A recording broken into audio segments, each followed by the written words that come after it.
गुरुजी ने कहा मान गए प्रहलाद कि सचमुच भगवान हैं। यहाँ पे जो है हिरण्याकश्यपु ने जो है अपने सेवकों को भेजा, कहा गुरुकुल में के जाओ, देख तो आओ वहां पे क्या हो रहा है, देख के आओ।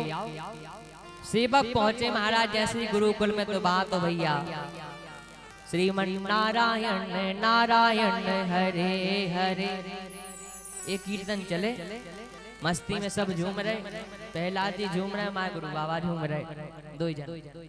अब तो जो है सेवक जैसे ही पास आए महाराज का हो रहा होते का हो न बढ़िया श्रीमन नारायण नारायण ये चल रहा। अब तो हिरण्याकश्यपु का दिमाग खराब हो गया। बताओ इस लड़के को सिखा कुछ रहे हो, सीख कुछ रहा है, ऐसा लड़का हमको नहीं चाहिए, ऐसा बेटा हमको चाहिए नहीं जो बात ना माने वो का काम। अब तो जो है हिरण्याकश्यपु कहता है उसको बुलाओ प्रहलाद को, उसको जाके जो है किसी ऊपर पर्वत से फेंक दो ताकि वो मर जाए। सेवक गए महाराज, प्रहलाद को जो है ऊंचे पर्वत से फेंका पर कुछ नहीं हुआ। ऊंचे पर्वत से भी फेंका तो भी कुछ नहीं होगा। और जो है अब जब कुछ नहीं हुआ तो हिरण्याकश्यपु ने कयाधु से कहा कि जाओ इसको विष दे दो। अब माँ कैसे विष दे दे? कह दिया अगर तुम्हें पति चाहिए या लड़का चाहिए, दो में से एक को कोई चुनो। अब जो है बात मानकर जो है कयाधु ने विष दिया, पर फिर भी भगवान प्रहलाद को कुछ नहीं हुआ। खौलते तेल में डाला गया महाराज, फिर भी भगवान की कृपा से कुछ नहीं हुआ। जब कुछ नहीं हुआ महाराज देखो, खौलते तेल में डाला, पहाड़ों से फेंका, विष दिया, पर फिर भी उसका बाल बाका नहीं हुआ। और बात भी सत्य है, जाको राके साइया मार सके ना कोई। भगवान जिसके रक्षक होते हैं उनका कोई बाल बाका नहीं कर सकता है। जब हिरण्याकश्यपु ने कहा प्रहलाद से मैंने तुम्हें इतनी बार मारने का प्रयास किया फिर भी तुम नहीं मरे, ऐसी कौन सी शक्ति है तुम्हारे पास, ऐसी कौन सी विद्या तुमने सीखी है कि मैंने तुम्हें जो है पर्वत से भी फेंका, खौलते तेल में भी डाला है, विष दिया है, फिर भी तुम नहीं मरे, ऐसी कौन सी विद्या सीखी तूने? प्रहलाद कहता है पिताजी मैंने कुछ नहीं सीखा, मेरे साथ तो परमात्मा श्री हरि है, उनके मर्जी के बिना आप जो है मेरा कुछ नहीं कर सकते, मेरा तुम कुछ नहीं कर सकते पिताजी, भगवान है वो ही सबकी रक्षा करते हैं।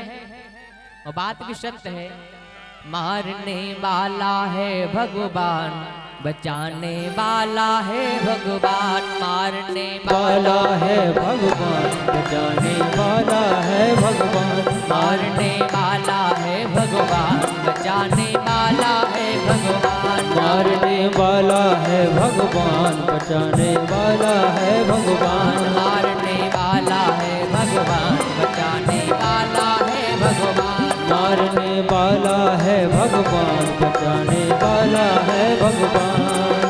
बाल नबा का होता जिसका,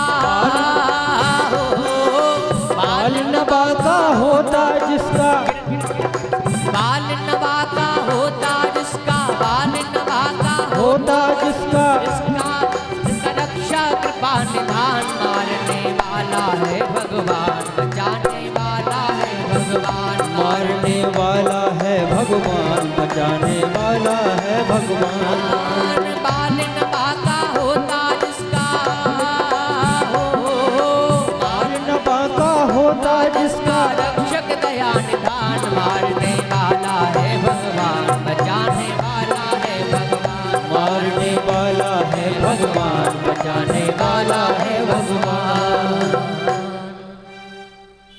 वाले परमात्मा हैं और वो ही बचाते हैं। अब तो जो है हिरण्याकश्यप प्रहलाद से कहता है, बेटा मैं आखिरी बार पूछ रहा हूं तुझसे, तुम भगवान किसको मानते हो? प्रहलाद कहता है, पिताजी भगवान तो एक ही है, नारायण श्री हरि श्री विष्णु है, उनके अलावा कोई दूसरा भगवान नहीं है। अब तो हिरण्याकश्यप को अत्यंत क्रोध आ गया। क्रोध आकर के जो है जैसे ही तलवार हाथ में निकाली मारने के लिए आतुर हुए, तो सामने कयाधु आ गई। कयाधु को जो है प्रहार हो गया तो कयाधु जो है मर गई। अब हिरण्याकश्यप कहता है, देख तेरी गलती से जो है तेरी माता भी मारी गई। तो प्रहलाद कहता है, पिताजी माँ की मृत्यु नहीं हुई, माँ की मृत्यु नहीं।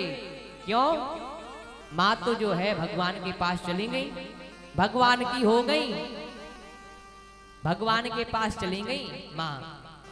अब तो जो है और दिमाग खराब। पहला जो है खुशी से नाचने होने लगी, चलो भगवान ने हमारी माँ को अपने पास बुला लिया, भगवान ने हमारी माता को भी अपने पास बुला लिया। श्री हरि के सानिध्य में है माँ। कीर्तन करने लगे और नाचने लगे।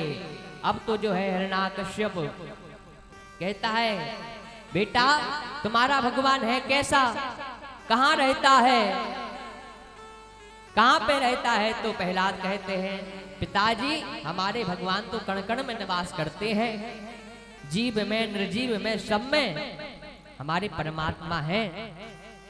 भगवान तो हर जगह व्याप्त हैं।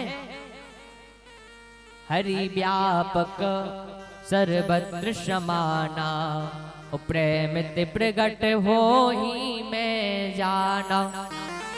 भगवान तो सभी जगह व्याप्त है, बस जरूरत है प्रेम की और भाव की। प्रहलाद कहता है, पिताजी भगवान तो कण कण में निवास करते हैं। हिरण्याकश्यप कहता है, अच्छा तेरा हरि का इस खम्भे में है, इस खम्भे में है क्या? प्रहलाद कहता है, हाँ पिताजी इस खम्भे में भी मेरे नारायण, मेरे स्वामी, मेरे श्री हरि भगवान विष्णु है। अच्छा तो मैं जो इस खम्भे पर प्रहार करता हूँ, देखता हूँ तेरा हरि आता है कि नहीं। और जहां महाराज हिरण्याकश्यपु ने खम्भे पर प्रहार किया, और जैसे ही खम्भे पर प्रहार किया तो खम्मा फाड़कर जो है नरसिंह भगवान प्रकट हो गए। वो नरसिंह भगवान की जय। जहां नरसिंह भगवान प्रकट हो गए, गर्जना करते हुए महाराज नरसिंह भगवान जैसे ही आए, हिरण्याकश्यप और नरसिंह भगवान में जो है युद्ध होने लगा। युद्ध होने लगा महाराज, खूब युद्ध हुआ। जैसे युद्ध हुआ महाराज नरसिंह भगवान ने जो है हिरण्याकश्यप को अपनी गोद में लेटा लिया, गोद में लेटा लिया और कहा कि तुमने जो है ब्रह्मा जी से वरदान मांगा वो याद करो। हिरण्याकश्यप कहता है कि मैं मर नहीं सकता। तो सो नरसिंह भगवान कहते हैं, अच्छा अपना वरदान याद करो, क्या वरदान मांगा था? हिरण्याकश्यप कहता है, ना मैं जो है दिन में मरूंगा ना रात में मरूंगा, 12 महीने में किसी महीने में नहीं मरूंगा, और ना जो है घर के अंदर मरूंगा ना बाहर मरूंगा, न मैं कोई अस्त्र से मरूंगा ना शस्त्र से मरूंगा, ना मैं नर से मरूंगा ना पशु से मरूंगा। ये जो है मेरे वरदान है, मैं मर नहीं सकता। तो नरसिंह भगवान कहते, देख तू ना घर के बाहर है ना अंदर है, बीच चौखट पर है, बीच दहली पर जो है भगवान अपनी गोद में लेटाए हुए हैं। और तूने कहा ना 12 महीने में नहीं मरूंगा, तो मैं जो है अलग से 1 महीना बनवाया, 13वां पुरुषोत्तम माह बनवाया। 12 महीने के बाहर एक 13वां महीना पुरुषोत्तम माह है, वो चल रहा है। और ना मैं नर हूं ना पशु हूं, आधा नर आधा पशु एक नहीं है, ना नर हूं ना पशु हूं, और ना मैं अस्त्र से मार रहा, मैं तो जो है अपने नाखूनों से मार रहा, ना अस्त्र है ना शस्त्र है हमारे पास। और तुमने कहा है ना मैं सुबह मरूंगा ना रात में, तो ना सुबह है ना शाम, बीच शाम है, बीच शाम है, संध्या का समय है। यहाँ पे जो इतना कह के जो है नरसिंह भगवान ने जो है हिरण्याकश्यपु को बीच से फाड़ दिया। बोल नरसिंह भगवान की जय हो, बोल बांके बिहारी लाल की जय हो। तो भगवान ने जो है भक्त की रक्षा के लिए जो है नरसिंह भगवान का रूप धारण किया।